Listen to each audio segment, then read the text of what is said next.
हमको EVM PVM कुछ नहीं, हमको होना बैलेट पेपर पे वोट बस।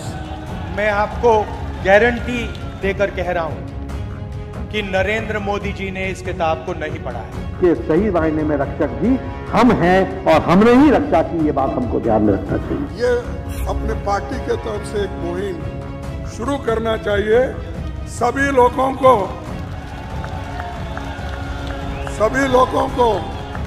कहना चाहिए, सभी पार्टियों को भी हम कहेंगे और राहुल गांधी जी के नेतृत्व में जैसा भारत जोड़ो यात्रा निकाले वैसा ही ये पेपर बैलेट पेपर हमको चाहिए।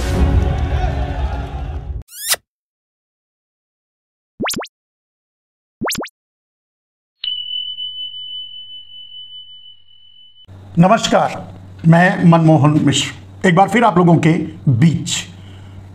नरेंद्र मोदी और अडानी को लेकर यार, लेकिन बात तो क्या है, बात आज खास करके बात की है कि आज शायद तथाकथित रूप से संविधान दिवस है। खैर ऐसा नहीं कहना चाहिए, क्योंकि कोई एक व्यक्ति, कोई एक नेता, कोई एक पार्टी अगर संविधान को बर्बाद करना चाहे, खत्म करना चाहे, लूटना चाहे, जलाना चाहे, तोड़ना चाहे, तो ऐसा कर लेगा, ये संभव नहीं है। इसलिए फिलहाल गर्व से कहिए कि आज संविधान दिवस है। लेकिन बहुत से सवाल खड़े हो जाते हैं इस बात पर, और सबसे बड़ा सवाल यह है कि आज संविधान दिवस है। और सवाल क्यों है? क्योंकि नरेंद्र मोदी 750 सीधे किसानों की आत्महत्या, हत्या या शहीदी के लिए, शहीद होने के लिए जिम्मेदार नरेंद्र मोदी देश के प्रधानमंत्री हैं। ज्यादा बात नहीं करता और बहुत लोगों की बात नहीं करता, गिने चुनी बातें करे, तब भी 750 किसानों के शहीद होने के लिए सीधे जो आदमी जिम्मेदार है वो देश का प्रधानमंत्री है। संविधान दिवस है। मेरे दोस्त, दुनिया का कुख्यात भ्रष्टाचारी, लुटेरा, डाकू अडानी कहां है? और अगर वो जेल में नहीं है फिर भी आज संविधान दिवस है। मेरे दोस्त, किसान नेता जगजीत सिंह एमएसपी की गारंटी को लेकर के जो नरेंद्र मोदी ने किसानों से झूठ बोला, जुमले छोड़े, धोखा दिया, दगा किया, 750 किसानों को शहीद होने दिया। खैर वो तो शहीद भी नहीं माने, वो तो संसद में श्रद्धांजलि तक नहीं देने दिए। तो कहने का मतलब वो तो किसान नहीं माने, वो तो शहीद नहीं माने, वो तो इंसान भी नहीं माने, फिर भी प्रधानमंत्री हैं। आज संविधान दिवस है। तो जगजीत सिंह एमएसपी की गारंटी को लेकर के भूख हड़ताल पर बैठने वाले थे। मेरे दोस्त, उन्हें रातों रात उठा करके जेल में डाल दिया गया। फिर भी आज संविधान दिवस है। मेरे दोस्त, एक जगह संभल में शायद दंगे होते हैं, फसाद होता है और पुलिस की गोली से, यानी इस देश के सिस्टम की गोली से कई लोग मारे जाते हैं। लेकिन जो उन्हें मारे जाने के लिए जिम्मेदार हैं, जो उन्मादी नारे लगा करके माहौल को बिगाड़ा, वो आजाद हैं। कार्रवाई किसी और पर की जा रही है, या माइनॉरिटी पर सीधे कहें तो की जा रही है। फिर भी आज संविधान दिवस है। मेरे दोस्त, एक फिर से वही बात, एक अंतर्राष्ट्रीय कुख्यात भ्रष्टाचारी, डाकू, दुनिया का सबसे बड़ा ड्रग डीलर, ड्रग पेंडलर, भारत का सबसे बड़ा लुटेरा, भारत की सारी संस्थाओं को लूट लेने वाला, भारत के सारे इंफ्रास्ट्रक्चर पर कब्जा कर लेने वाला नरेंद्र मोदी को मिलाकर, आपके तथाकथित प्रधानमंत्री को मिलाकर, वो आजाद कहीं घूम रहा होगा, ऐश कर रहा होगा, मजे ले रहा होगा, और उस पर संसद में बात तक नहीं करने दिया जाता, उस पर संसद में बहस की इजाजत नहीं मिलती, सरकार की तरफ से, क्योंकि उन्हीं माफियाओं की सरकार है, माफिया सरकार है। बहस नहीं होने देते, बहस नहीं करने देते, मुद्दा अडानी को बनाने नहीं देते। फिर भी आज संविधान दिवस है। नरेंद्र मोदी बोल नहीं पाते संविधान दिवस पर संसद में, फिर भी संविधान दिवस है, क्योंकि डरते हैं नरेंद्र मोदी कि अगर वो बोले तो विपक्ष के नेता राहुल गांधी भी बोलेंगे। उन्हें राहुल गांधी ना बोलें इसलिए नरेंद्र मोदी भी बोलने से पीछे हट जाते हैं। फिर भी संविधान दिवस है, राष्ट्रपति का अभिभाषण होता है। मणिपुर पर कोई बात नहीं होती, मणिपुर जल रहा है, कुछ नहीं बोलते, फिर भी संविधान दिवस है। बेरोजगारी, महंगाई, गरीबी, भूखमरी तो छोड़ दीजिए, महाराष्ट्र के चुनाव में सीधे डकैती होती है, धांधली छोड़ दीजिए, ईवीएम की बात भी छोड़ दीजिए। अब ईवीएम से आगे बढ़ करके, या यूं कह सकते हैं कि पूरे सिस्टम को ही हाईजैक कर लिया गया है, तो फिर बचा क्या है, उस पर बात नहीं होती, फिर भी संविधान दिवस है। मेरे दोस्त, पूरे संविधान को, संविधान के एक एक अनुच्छेद को, या यूं कह सकते हैं कि संविधान की पूरी व्यवस्था को की धज्जियां उड़ाई जा रही हैं हर कदम। संविधान हमारे लोकतंत्र को, हमारे लोकतंत्र की रक्षा करता है, और लोकतंत्र खड़ा होता है 4 पायों पर: विधायिका, कार्यपालिका, न्यायपालिका और मीडिया। और ये चारों पाए टूट करके बिखर चुके हैं, बिखेर करके तोड़ मरोड़ करके अडानी की जेब में डाल दिया गया है। फिर भी आज संविधान दिवस है।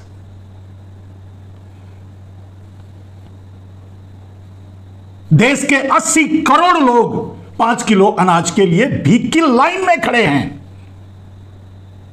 फिर भी आज संविधान दिवस है। मेरे दोस्त, न जाने कितने लोग बिना अपराध के जेल में हैं,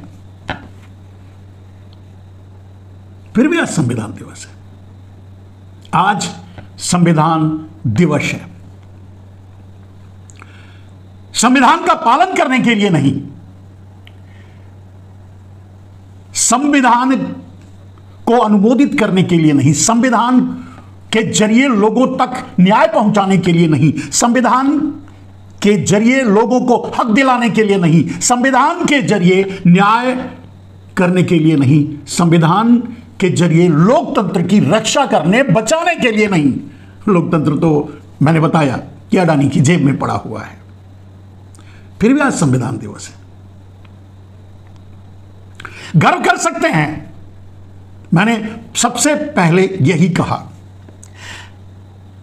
आज अडानी का नाम लेना संसद में प्रतिबंधित है। क्या अडानी शब्द असंसदीय है? अब ये तो सभापति ही बता सकते हैं।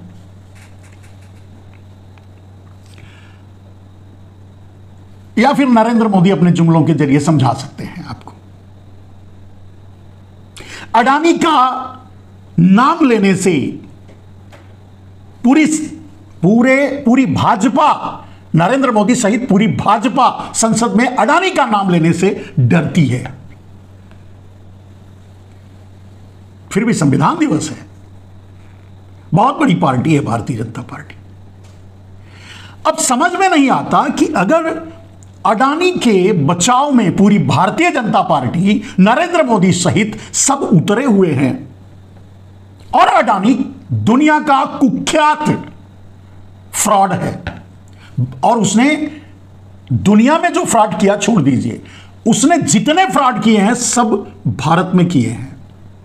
और आपको जानकर आश्चर्य होगा, उसने सारा फ्रॉड आम आदमी के साथ किए हैं, गरीबों के साथ किए हैं, बेरोजगारों के साथ किए हैं। 80 करोड़ जो 5 किलो अनाज की भीख की लाइन में खड़े हैं उनके साथ किए हैं।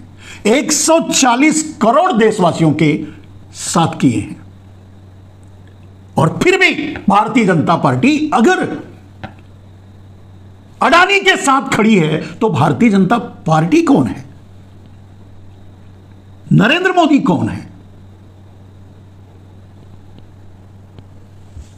फिर भी संविधान दिवस है, मना लीजिए, हंस लीजिए, किसी को न्याय मिले या ना मिले। कोई 10-10 साल, 15-15 साल, 20-20 साल, 1-1, 2-2, 5-5 साल जेल में सड़ जाए और बाद में पता चले कि वो निर्दोष था। फिर भी आज संविधान दिवस है।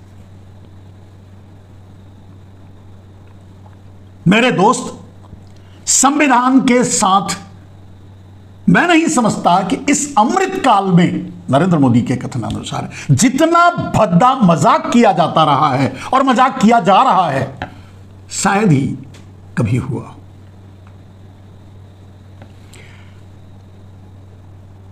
2 करोड़ रोजगार देने की बात थी, 10 साल में 20 करोड़, और 20 करोड़ से ज्यादा बेरोजगार बना दिया नरेंद्र मोदी ने। फिर भी संविधान दिवस मनाने के हकदार हैं। ऐसे न जाने कितनी बातें कही जा सकती हैं, बोली जा सकती हैं, लेकिन कोई भी बात करना अब बेमानी सा लगता है। मेरे दोस्त, जब आज लोकतंत्र को बचाने के लिए अगर विपक्ष या राहुल गांधी या कांग्रेस न्याय यात्रा या चुनाव बचाओ यात्रा या जिसे भी आप समझ लीजिए, ईवीएम के खिलाफ जो यात्रा निकालने की घोषणा की है, अगर लोकतंत्र को बचाने के लिए यात्रा निकालनी पड़े देश के 140 करोड़ लोगों को, तो इसे क्या कहेंगे? फिर भी आज संविधान दिवस है।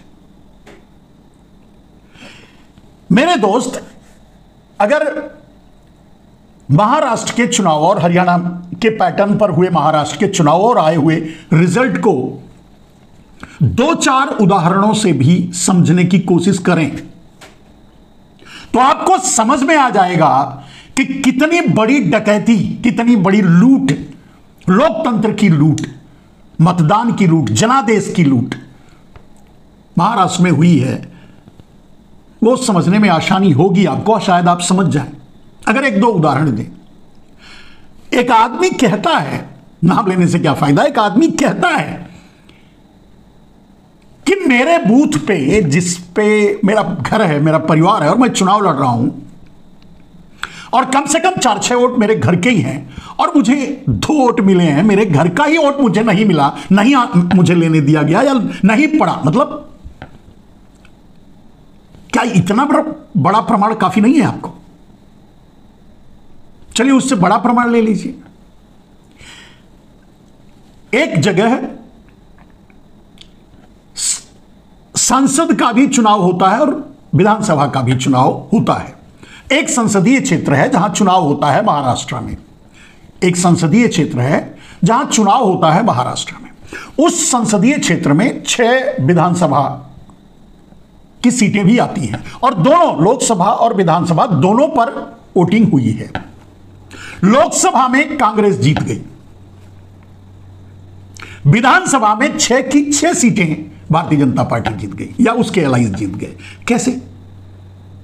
सोचकर देखिए। क्या कांग्रेस इतनी राष्ट्रीय स्तर पर इतनी पॉपुलर पार्टी है कि उसे उस 6 विधानसभा के सभी लोगों ने वोट किया? नरेंद्र मोदी यानी एनडीए को वोट नहीं किया, यानी बीजेपी को वोट नहीं किया, लेकिन वहीं क्या लोकल पार्टी या लोकल नेता इतने सबल हैं, इतने कर्मठ हैं, इतने सक्षम हैं कि वहां की जनता एक साथ 2 पार्टियों को वोट कर रही थी? संसदीय चुनाव के लिए, सांसद चुनने के लिए वो कांग्रेस को वोट दे रही थी और विधायक चुनने के लिए वो बीजेपी को वोट दे रही थी। ये संभव है? आप सोच के देखिए। अब इससे बड़ा क्या प्रमाण मिलेगा कि सीधे महाराष्ट्र के चुनाव में डकैती हुई है। अडानीवाद खुलकर सामने आया है, धारावी उसको देना था। महाराष्ट्र हर हाल में जीतना था, क्योंकि सबसे ज्यादा चंदा, सबसे ज्यादा भ्रष्टाचारी, सबसे ज्यादा इलेक्टोरल बॉन्ड तो वहीं से मिलेगा ना, वहीं से मिला है ना। लूट खसोट पैसा वहीं है ना, सारे माफिया वहीं है ना। हैं वो गुजरात के, रहते वहां हैं मुंबई में। अड्डा कहीं और भी होगा, वो तो अंतर्राष्ट्रीय कुख्यात हैं वो लोग, वो तो कहीं भी रहते होंगे। तो मेरे दोस्त, वो इतनी ज्यादा नीडेड थी, मतलब इतना ज्यादा जरूरत थी महाराष्ट्र को जीतना, जिसके लिए इतना बड़ा षड्यंत्र डकैती डाली गई और पूरे सिस्टम को हाईजैक करके चुनाव जीता गया। अब इससे ज्यादा और कौन से प्रमाण की आपको जरूरत है? फिर भी आज संविधान दिवस है। सारे भ्रष्टाचारी, सारे दुराचारी, सारे व्यभिचारी, सारे बलात्कारी भारतीय जनता पार्टी के का पट्टा ओढ़ करके सुरक्षित है। नोट, फिर भी संविधान दिवस है और मनाया जा रहा है। आप भी तालियां बजाइए, आप भी मनाइए, खुश हो लीजिए। कैसे कैसे नजारे देखने को मिल रहे हैं मेरे दोस्त। आप नौकरी मांगने जब भी बाहर आएंगे लाठी खाएंगे। संविधान दिवस है। किसान जब भी अपना हक मांगेंगे उनको धोखा दिया गया, उनसे ठगी की गई।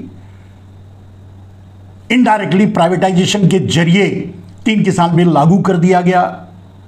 तो किसान जब भी अपना हक मांगेंगे आंसू गैस के गोले मिलेंगे, गोलियां मिलेंगी, उनके रास्ते में कीलें मिलेंगी। और अगर एक कोई अकेला किसान धरना प्रदर्शन करने की, भूख हड़ताल करने की कोशिश करेगा तो जेल मिलेगी। उदाहरण जगजीत सिंह। और धरना प्रदर्शन करके क्या करेंगे? 13 महीने तक किसान सड़क पर बैठे रहे, 750 किसान शहीद हो गए। कौन सा न्याय मिला? कोई बात नहीं, संविधान दिवस है। संसद चलेगी, संसद में जितने ड्रामे होने हैं होंगे, चुनाव होगा दिखावे के लिए, ड्रामे के लिए। आएगा तो मोदी ही, लेकिन अडानी पर बात नहीं होगी। अडानी का नाम कोई संसद में नहीं ले पाएगा। फिर भी संविधान दिवस तो है। युवा अग्निवीर बनकर 5 साल 4 साल की वॉचमैनी करेंगे, संविधान दिवस है। 80 करोड़ देशवासी 5 किलो अनाज की भीख मांगेंगे, संविधान दिवस है। मैं समझता हूं इस दिवस पर इतना काफी है समझने के लिए कि मोदी देश जला देंगे, लेकिन संविधान दिवस बनाएंगे। संविधान खा जाएंगे, लोकतंत्र खत्म कर देंगे, फिर भी संविधान दिवस तो मनाएंगे ही। बात यही खत्म करते हैं। इस देश को बचाने के लिए अब ईवीएम का विरोध करने से कुछ नहीं होने वाला है, क्योंकि सिर्फ ईवीएम ही नहीं, अब तो ईवीएम की जरूरत ही नहीं रही। सर्टिफिकेट उसी को मिलेगा जिसे नरेंद्र मोदी कहेंगे, जीत का। बात बहुत आगे बढ़ चुकी है मेरे दोस्त। अब पूरे देश को सड़क पर उतरकर आंदोलन करना होगा। इस समस्या का समाधान 2-5 साल पहले अगर निकाला गया होता तो निकल जाता, अब नहीं निकल सकता। अब तो पूरा देश जब सड़क पर उतरेगा नरेंद्र मोदी के खिलाफ, सड़क पर, वोट से कुछ नहीं होगा, वोट तो आप किसी को भी दोगे, आएगा तो मोदी। सारा सिस्टम हाईजैक है। लोकतंत्र के चारों पाए अडानी की जेब में पड़े हैं। नरेंद्र मोदी अडानी के गले लगे हैं। तो आपको और इस देश को अब सड़क पर उतरकर लोगों के बीच जाकर ही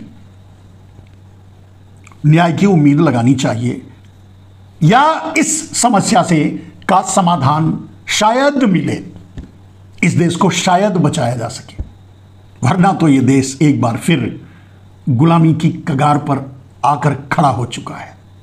बहुत जरा सी बारीक सी लकीर बाकी है, राजधानी दिल्ली से जूनागढ़ जाना बाकी है।